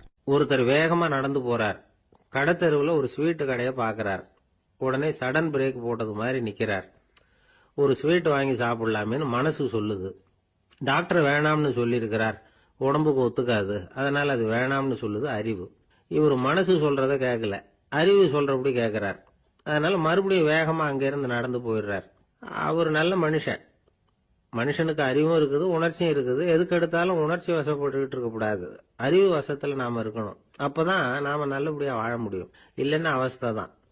மகாபாரதத்துல சந்தனுன்னு சொல்லி ஒரு அரசன் வர்றான். அவன் ஒரு சமயம் அறிவு வசப்படாம உணர்ச்சி வசப்படுறான். அதாவது ஒரு நாள் கங்கை கரையில ஒரு அழகான பொண்ணை பாக்குறான். இவனுடைய மனசு அவகிட்ட போயிடுது. அவளை கல்யாணம் பண்ணிக்கிறதுக்கு ஆசைப்படுறான். அந்த பொண்ணு சரின்னு சம்மதிக்கிறா. ஆனா ஒரு நிபந்தனை போடுறா. அந்த நிபந்தனைக்கு சம்மதம்னு சொன்னாதான் உன்னை கல்யாணம் பண்ணிக்குவேன்னு சொல்றா. சரி, அவ போட்ட நிபந்தனை என்ன தெரியுமா? இது மாதிரி, நான் உங்க மனசு புண்படுற மாதிரி எந்த காரியம் பண்ணாலும் நீங்க என்ன ஏன்னு கேட்கக்கூடாது. நான் செய்யற காரியத்தை தடுக்கவும் கூடாது. அப்படி நீங்க செஞ்சா அடுத்த கணமே நான் உங்களை பிரிஞ்சு போயிடுவேன். இதுதான் அந்த பொண்ணு போட்ட நிபந்தனை. சந்தன அரசன் இந்த நிபந்தனையை ஒத்துக்கலாமா? இதை அறிவுபூர்வமா யோசிச்சிருந்தா இதுக்கு கட்டுப்பட்டுருக்க மாட்டான். இந்த நிபந்தனைக்கு நான் சம்மதிக்க மாட்டேன்னு தான் சொல்லியிருக்கணும். ஆனா அவன் அந்த நேரத்துல உணர்ச்சி வசத்துல இருந்தான். அதனால நீ என்ன சொன்னாலும் சரின்னு ஒத்துக்கிட்டான். அவளை கல்யாணம் பண்ணிக்கிட்டான். இதனால என்ன ஆச்சு? 7 பச்சை இளம் குழந்தைகளை பிறந்த உடனே அவ கங்கையில தூக்கி எறிஞ்சு கொல்லக்கூடிய கோர காட்சிய இவன் ஒண்ணு பின்னாடி ஒன்னா பார்க்க வேண்டியதா போச்சு. கடைசியில 8வது குழந்தை பிறந்ததுன்னு தான் அவனுடைய அறிவு மேலோங்குது. அந்த கொடிய செயலை தடுத்து நிறுத்துறான். அந்த 8வது குழந்தை தான் பின்னாடி பீஷ்மர் ஆகிறார். ஒரு பக்தி பிரசங்கத்துல ஒரு பேச்சாளர் இந்த விஷயத்தை சொல்லிவிட்டு இன்னொரு விஷயமும் சொன்னார். அது என்னன்னா, சந்தனு மன்னன் அறிவுக்கும் உணர்ச்சிக்கும் நடுவில் அகப்பட்டு தவிச்சதுனால அவன் வம்சத்துல வந்த கௌரவர்கள் உணர்ச்சி வசப்பட்டாங்க, பாண்டவர்கள் அறிவு வசப்பட்டாங்க அப்படின்னு சொன்னார். மனுஷனுக்கு உணர்ச்சியை விட அறிவு மேலோங்கி இருக்கணுங்கிறது சரிதான். ஆனால் அந்த அறிவை எப்படி உபயோகப்படுத்துறோங்கிறது முக்கியம். ஒருத்தர் சொன்னார், சார் இன்னைக்கு கோயம்புத்தூர்ல ஒரு கல்யாணம், அதுக்கு நான் போக முடியலேன்னு நினைக்கும் பொழுது மனசுக்கு ரொம்ப வருத்தமா இருக்குது சார் அப்படின்னார்.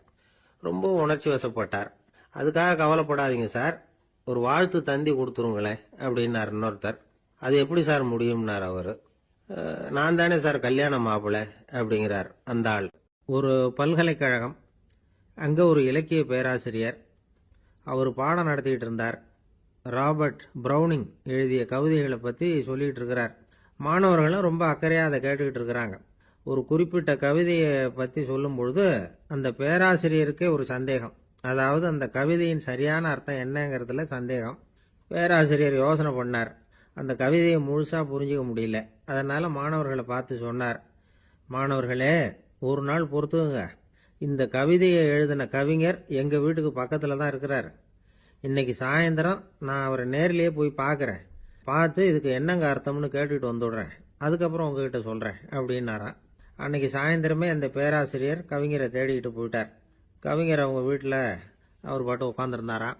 இவர் போய் அவர் முன்னாடி உட்காந்தார். அப்புறம் கேட்டார், ஐயா அந்த கவிதையின் முழு பொருள் என்னன்னு தெரிஞ்சுட்டு போறதுக்காக வந்திருக்கிறேன் அப்படின்னாராம். எந்த கவிதை அப்படின்னாராம் அவரு. இவர் அந்த கவிதையை சொல்லியிருக்கார். கவிஞர் கொஞ்சம் யோசனை பண்ணிவிட்டு அப்புறம் சொன்னாராம், பேராசிரியரே நீங்க கொஞ்சம் தாமதமா வந்துட்டீங்கன்னாராம். இவருக்கு ஒன்றும் புரியல. நீங்க என்ன சொல்றீங்க, நான் தாமதமா வந்துட்டேன்னா?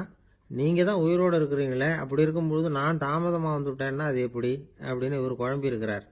இப்ப கவிஞர் சொன்னாராம், ஐயா நான் உயிரோட இருக்கிறேன்னா இல்லையாங்கிறது முக்கியம் இல்லை, நான் அந்த கவிதை வரிகளை எழுதினப்போ 2 பேருக்கு அதோட அர்த்தம் தெரிஞ்சிருந்தது, இப்போ ஒரே ஒருத்தருக்கு தான் அதோட அர்த்தம் தெரியும் அப்படின்னாராம். பேராசிரியர் யோசனை பண்ணியிருக்கார். அப்படின்னா அந்த ஒருத்தர் கவிஞர் ராபர்ட் பிரௌனிங்கை தவிர வேற யாரா இருக்க முடியும்? இவர் தான் அப்படிங்கிறத அவர் மனசுல நினைச்சுக்கிட்டார். அதனால சொன்னார், ஐயா நான் தாமதமா வரல, அந்த கவிதையின் பொருள் என்ன அது சொல்லுங்கன்னார். பேராசிரியரே நான் சொல்றது உங்களுக்கு புரியலன்னு நினைக்கிறேன். நான் இந்த வரிகள் எழுதினப்போ 2 பேருக்கு அதோட அர்த்தம் தெரிஞ்சிருந்தது. அந்த 2 பேர் யாருன்னா, ஒருத்தர் ராபர்ட் பிரௌனிங், அதாவது நான், இன்னொருத்தர் கடவுள். இப்போ அது கடவுளுக்கு மட்டும்தான் தெரியும். நானே இதை பத்தி பல தடவை யோசனை பண்ணி பார்த்தேன். இது ரொம்ப அழகானது, ஆனாலும் ரொம்ப வழுக்கலானது. அதை பிடிச்சிட்டோம்னு நினைச்சிட்டு இருக்கும் பொழுதே காத்து மாதிரி அது உங்ககிட்ட இருந்து ஓடி போயிடுது. எனக்கு ரொம்பவும் வருத்தமா தான் இருக்குது. நிச்சயமா நான் தான் இந்த வரிகளை எழுதியிருக்கிறேன், அதுல அர்த்தம் இருக்குங்கிறது எனக்கு தெரியும், அதை நான் உணர்றேன். ஆனா நீங்க என்ன மன்னிக்கணும், எனக்கே கூட அதை என்னால விளக்க முடியல. அப்படி இருக்கும் பொழுது உங்களுக்கு எப்படி அதை நான் விளக்க முடியும் அப்படின்னாரா அந்த கவிஞர். அனுபவிக்கப்படக்கூடிய எல்லாமே விளக்கப்படக்கூடிய ஒன்றல்ல, விளக்கப்படும் எல்லாமே அனுபவிக்கப்படக்கூடிய ஒன்றல்ல அப்படிங்கிறது ஞானிகளுடைய கருத்து. அதுக்காக தான் அந்த சம்பவம். வாழ்க்கையில் நீங்கள் தொடர்ந்து ஆய்வு செய்து கொண்டே இருக்கக்கூடிய விளக்கங்களை ஒருபோதும் அடைய முடியாத பரிமாணங்கள் இருக்கிறதுனால தான் அது அலுப்பு தட்டாமல் இருக்குது. உங்களால் நிறைய அனுபவிக்க முடியும், இருந்தாலும் நீங்கள் அனுபவித்து அறிந்த விஷயங்கள் கூட வார்த்தைகளால் விளக்கப்பட முடிவதில்லை அப்படிங்கிறது பெரியோர் சிந்தனை. இதெல்லாம் ஒரு பக்கம் இருக்கட்டும். நமக்கு தெரிஞ்ச பேராசிரியர் ஒருத்தர் 1 மணி நேரம் ரொம்ப விவரமா வகுப்பு எடுத்தார். கடைசியா சொன்னார், மாணவர்களே ரொம்பவும் எளிமையா விளக்கமா எல்லா விவரமும் சொல்லியிருக்கிறேன், அதனால இதுல உங்களுக்கு சந்தேகம் வர்றதுக்கு வாய்ப்பே இல்லை. இருந்தாலும் கேட்க வேண்டிய கடமை கேட்கிறேன். இதுவரைக்கும் நடத்தினதுல யாருக்காவது ஏதாவது சந்தேகம் உண்டா அப்படின்னு கேட்டாராம். எனக்கு ஒரே ஒரு சந்தேகம் தான் சார் அப்படின்னு எழுந்திரிச்சு நிக்கிறான் ஒருத்தன். என்னன்னு கேட்டாராம். இதுவரைக்கும் நீங்க என்ன பாடம் சார் நடத்துனீங்க அப்படின்னானா அவன். அம்மாக்காரங்களுக்கு அடிக்கடி ஏற்படுற கவலை ஒன்று உண்டு. அதாவது குழந்தை சரியா சாப்பிட மாட்டேங்குதே அப்படிங்கிற கவலை. இவங்கெல்லாம் ஒரு விஷயத்த நல்லா புரிஞ்சுக்கணும். குழந்தைகள்ங்கிறவங்க பெரியவங்க மாதிரி இல்லை. அவங்க கடிகாரத்தில் மணியை பார்த்துட்டு சாப்பிட்றதுக்கு உட்கார்ற ரகம் கிடையாது. பசிச்சா சாப்பிடுவாங்க, இல்லைன்னா விளையாடுவாங்க அல்லது தூங்குவாங்க. அது புரியாம அவங்கள கட்டாயப்படுத்தி அல்லது மிரட்டி சாப்பிட வைக்கிறது ரொம்ப தப்பு. ஒரு 8 மாச குழந்தைக்கு 3 மணி நேரத்துக்கு ஒரு தடவை பசிக்கும். அந்த நேரம் பார்த்து சாப்பாடு கொடுத்தா அடம் பண்ணாமல் அது பாட்டுக்கு சாப்பிட்றோம். அதே குழந்தைக்கு 1 வயசு ஆகிறப்போ 4 மணி நேரத்துக்கு ஒரு தடவை பசிக்கும். இந்த வயசுல இயற்கையாவே பசி குறைஞ்சிருக்கும். அது புரியாம என் குழந்தை முன்னாடி மாதிரி இப்ப சரியா சாப்பிட மாட்டேங்கிறான் அப்படின்னு சில பேர் டாக்டர் கிட்ட போய் சொல்லிக்கிட்டு இருப்பாங்க. இன்னொரு விஷயம், ஒரு குழந்தைக்கு வயசு அதிகமாகிற வேகத்துக்கு உடம்பு எடையும் அதிகமாகிக்கிட்டே போவாது. உடம்பு எடை அதிகமாகிற வேகம் குறைஞ்சிக்கிட்டே வரும். 6 மாச குழந்தைக்கு ஒரு வாரத்துல 150 கிராம் எடை கூடும். ஒரு வயசுல வாரத்துக்கு 71 கிராம் எடை கூடும். இது புரியாம அதிகமா சாப்பாட்டை கொடுத்து குழந்தைய கஷ்டப்படுத்தக்கூடாது. ஏன்னா அளவுக்கு மீறின உணவு அஜீரணத்தை உண்டு பண்ணிவிடும். குழந்தைக்கு ஒரு தட்டில் கொஞ்சமா ஆகாரத்தை வச்சு கொண்டுகிட்டு போய் கொடுக்கணும். மலை மாதிரி குவிச்சு வச்சா அதை பார்த்ததுமே பசி அடங்கி போயிடும். அடிச்சு மிரட்டி பயமுறுத்தி குழந்தைய சாப்பிட வைக்கிற பழக்கம் இருக்கு பாருங்க, அதுக்கு ஃபுட் ஃபோர்ஸிங் அப்படின்னு பேர். இப்படி பண்ணினா குழந்தைக்கு சாப்பாட்டில் விருப்பம் குறைஞ்சிரும், அதை கண்டாவே வெறுக்க ஆரம்பிச்சிரும். அது மாதிரி உளம் சார்ந்த பசி குறைவு, சைக்கோஜெனிக் அனோரெக்சியா, அது ஏற்படுமா. சாப்பாடுங்கிறதே ஒரு தண்டனை மாதிரி தோணும். குழந்தைகளுக்கு பிடிச்ச மாதிரியான ஆகாரத்தை கொடுக்கணும். சத்து அதிகம் இருக்குங்கிறதுக்காக அதுக்கு பிடிக்காத ஆகாரத்தை கொடுத்து கட்டாயப்படுத்தக்கூடாது. குழந்தைகளுக்கு 2 வயசு ஆகிறப்போ இயற்கையாகவே எதிர்மறை குணம் உண்டாகும். அதாவது அந்த எதிர்மறையா பேசுறது, இது மாதிரி சமயங்களில் நாம் என்ன சொல்கிறோமோ அதுக்கு நேர்மாறாக நடந்துக்கும். ஏட்டிக்கு போட்டி, சாப்பிட சொன்னால் விளையாட போவோம், விளையாட சொன்னால் சாப்பாடு கேட்கும். இதை புரிஞ்சுக்கிட்டு நடந்துக்கணும். குழந்தை சொன்ன பேச்சை கேட்கலேன்னு கோவப்படக்கூடாது. குழந்தை வளர வளர பிடிவாத குணம் வர்றது சகஜம். கேட்டதை வாங்கி கொடுத்தாதான் சாப்பிடுவேன் அப்படின்னு பிடிவாதம் பண்ணும். வாங்கி கொடுத்து விடுறது தான் உத்தமம். நீங்களும் அதுகிட்ட பிடிவாதம் பண்ணிட்டு இருக்கக்கூடாது. ஏன்னா கேட்டது கிடைக்கலையேங்கிற ஏமாற்றம் கூட குழந்தையோட பசியை குறைச்சிரும். கேட்டது கிடைச்சுட்டா பசி அதிகமாகும், கொடுத்ததை மலமலன்னு சாப்பிட்றோம். குழந்தைகளுக்கு கண்ட கண்ட நேரத்தில் சாப்பிட்றதுக்கு எதையாவது வாங்கி கொடுத்துக்கிட்டு இருந்தா சாப்பாட்டு நேரத்தில் சாப்பிடாம அடம் பண்ண ஆரம்பிச்சிடும். பள்ளிக்கூடம் போகிற பிள்ளைங்க காலை உணவை சரியாக சாப்பிட மாட்டாங்க. அச்சம், அவசரம், பரபரப்பு இதெல்லாம் தான் காரணம். பள்ளிக்கு புறப்படுறதுக்கு ஒரு 3/4 மணி நேரத்துக்கு முன்னாடியே சாப்பாடு போட்டுருங்க, அது சரியாக போடும். படிக்கிற குழந்தைகள் உடல் சோர்வு, மனச்சோர்வு இது காரணமாக கூட சாப்பிட மறுக்கிறது உண்டு. இப்போ உதாரணமாக சாயந்தரம் விளையாடி விட்டு வீட்டுக்கு வந்ததும் சாப்பிட சொன்னால் வேணாம்பாங்க. இது உடல் சோர்வு. ரொம்ப நேரம் வீட்டு பாடங்களை செஞ்சு முடித்த கையோடு சாப்பிட சொன்னாலும் அவங்களால சரியாக சாப்பிட முடியாது. இது உளச்சோர்வு, அதாவது மனச்சோர்வு. இதை தவிர குழந்தைகளுக்கு உடல் நலக்குறைவு ஏற்பட்டால் கூட சாப்பிட மறுக்கிறது உண்டு. சில மருந்து மாத்திரைகள் கூட பசியை குறைச்சிரும். அதனால் சரியாக தெரிஞ்சுக்கிட்டு குழந்தைகளை சாப்பிட வைக்கணும். அது புரியாமல் கையில் சாப்பாட்டு தட்டை வச்சுக்கிட்டு குழந்தைகளை விரட்டிக்கிட்டு அலையக்கூடாது. ஒரு சின்ன பையன் சொன்னான், எங்கள் அம்மா சாப்பாடு போடுறது தெரிஞ்சா நான் உடனே வீட்டை விட்டு வெளியில் ஓடி போடுவேன் அப்படின்னா. ஏன் அப்படி பண்ணுறேன்னு கேட்டோம். எங்கள் அப்பா கூட அது மாதிரி தான் சார் பண்ணுவார் அப்படிங்கிறான். பந்திக்கு முந்தர ஆசாமிகள் நம்மள பல பேர் உண்டு. அப்படி முந்தறதுக்கு கூட முயற்சி பண்ணுறவங்க நிறைய பேர் இருக்கிறாங்க. இதில் என்ன ஒரு விஷயம்னா, பந்திக்கு முந்தறது கூட தப்பு இல்லை. ஆனால் அப்படி ஒரு விருந்தில் ஆளாக போய் உட்காந்து சாப்பிட்டா கூட வெளியில் வர்றப்ப என்ன பெரிய விருந்து வச்சுட்டான், சாம்பாரில் உப்பு இல்லை, ரசத்தில் காரம் இல்லை அப்படின்னு குறை சொல்லிகிட்டே வர்றது இருக்கு பாருங்க, அது சரியில்லை, நாகரிகமும் இல்லை. கல்யாண பத்திரிகையில் என்ன போட்டிருக்குது, என் பொண்ணுக்கும் இன்னார் பையனுக்கும் கல்யாணம், எல்லாரும் குடும்பத்தோடு வந்திருந்து மணமக்களை ஆசீர்வதிக்கணும், இப்படி தானே போட்டிருக்கோம். குடும்பத்தோடு விருந்து சாப்பிட்டு சாப்பாடு எப்படி இருக்குன்னு அபிப்பிராயம் சொல்லிவிட்டு போங்க அப்படின்னா போட்டிருக்கு கல்யாண பத்திரிகையில். ஒருத்தர் வீட்டு விசேஷத்துக்கு போயிருக்கோம்னா எவ்வளவோ அசௌகரியங்கள் நமக்கு ஏற்படலாம். ஏராளமான கூட்டம் வந்திருக்கும். எல்லாரையும் அவங்க தனித்தனியாக கவனிச்சிக்கிட்டு இருக்க முடியாது. நாம தான் அனுசரித்து நடந்துக்கணும். நாமளா போய் வாழ்த்த வேண்டியவங்களை வாழ்த்தி விட்டு சேரணும். அதை விட்டுட்டு பத்திரிக்கை கொடுத்தானேன்னு போனேன், கவனிப்பே சரியில்லை அப்படின்னு புலம்பிக்கிட்டு இருக்கக்கூடாது. ஒரு விருந்துக்கு போனால் அங்கே எப்படி நடந்துக்கணும் அப்படிங்கிறத பற்றி கூட அனுபவசாலிகள் சில விவரங்கள்லாம் சொல்லியிருக்கிறாங்க. இந்த காலத்தில் கல்யாணம், பிறந்த நாள், அது இதுன்னு நிறைய விருந்துகள் நடக்குது. அதெல்லாம் எதுக்காக? மனித உறவுகளை வளர்த்துக்கிறதுக்காக தான், வேற எதுக்கு? ஒரு விருந்துக்கு போனால் அமைதியாக பொறுமையாக போய் உட்காரணும். அடித்து பிடிச்சிக்கிட்டு இடத்த பிடிக்க போகிறேன் அப்படின்னு நிற்கக்கூடாது. முதல் பந்தி நடந்துக்கிட்டு இருந்தால் அது முடிஞ்சு இலை எடுத்து சுத்தம் பண்ணதுக்கு அப்புறம் போய் உட்கார்றது தான் நாகரீகம். இலை எடுக்கிறதுக்கு முன்னாடியே அங்கே போய் உட்காந்தா நல்லா இருக்காது. நீங்கள் சாப்பிட்டுட்டு உட்காந்துருக்கீங்களா, சாப்பிட்றதுக்கு உட்காந்துருக்கீங்களா, பார்க்குறவங்களுக்கு சந்தேகம் வந்துடும். அதே மாதிரி இலையில எல்லா ஐட்டமும் பரிமாறினதுக்கு அப்புறம் சாப்பிட ஆரம்பிக்கணும். ஒவ்வொரு ஐட்டமாக வைக்க வைக்க நாம பாட்டுக்கு எடுத்து உள்ளே தள்ளிகிட்டே இருந்தோம்னா எதை வச்சோம் எதை வைக்கலன்னு பரிமாறினவரே குழம்பி போயிடுவார். ஏன்னா எப்போ பார்த்தாலும் இலை காலியாகவே இருக்கும். சாப்பிட்றப்போ உங்கள் சாப்பாட்டையே நீங்கள் கவனிக்கணும். அடுத்தவங்க இலையில என்ன இருக்குது, பக்கத்தில் இருக்கிறவர் எதை அதிகமாக சாப்பிட்றார், இதெல்லாம் நமக்கு என்னத்துக்கு? எல்லாரும் சாப்பிட்டு முடிக்கிற வரைக்கும் பொறுமையாக இருக்கிறது தான் நல்லது. நீங்கள் மட்டும் திடீர்னு பாதியில் எழுந்திரிச்சு பக்கத்தில் இருக்கிறவங்களுக்கு சங்கடமாக இருக்குமேங்கிறதெல்லாம் யோசிக்காமல் நீங்கள் பாட்டு எழுந்திரிச்சு போகக்கூடாது. பக்கத்தில் உள்ளவங்க உங்களை எழுந்திரிக்க சொன்னால் எழுந்திரிச்சு போகலாம். விருந்துகளில் சாப்பாட்டை வீணாக்கிறதே ஒரு நாகரிகமாக போட்டுது இந்த காலத்தில். சாப்பாட்டுக்கே கஷ்டப்பட்டுக்கிட்டு பல பேர் இந்த உலகத்தில் இருக்கிறப்போ சாப்பாட்டை வீணாக்கிறது எவ்வளோ பெரிய மோசங்கிறத நினச்சி பார்க்கணும். வேணுங்கிற அளவுக்கு கேட்டு வாங்கி சாப்பிட்றது தான் முறை. விருந்தில் இந்த பஃபே அப்படின்னு சொல்லி ஒரு முறை சொல்கிறாங்கல்ல, அதாவது உணவு வகைகளையெல்லாம் பொதுவாக ஒரு இடத்துல வச்சுடுறது, நமக்கு தேவையானதை நாமே எடுத்து ஒரு தட்டில் போட்டுக்கிட்டு சாப்பிட வேண்டியது. இதில் கூட சில பேர் தேவைக்கு அதிகமாக எடுத்து போட்டுக்கிட்டு வீணாக்குறாங்க. சில சமயம் கடைசியாக சாப்பிட போகிறவங்களுக்கு எல்லா ஐட்டமும் கிடைக்காம போகலாம். அதை போய் பெருசு பண்ணிகிட்டு இருக்கக்கூடாது.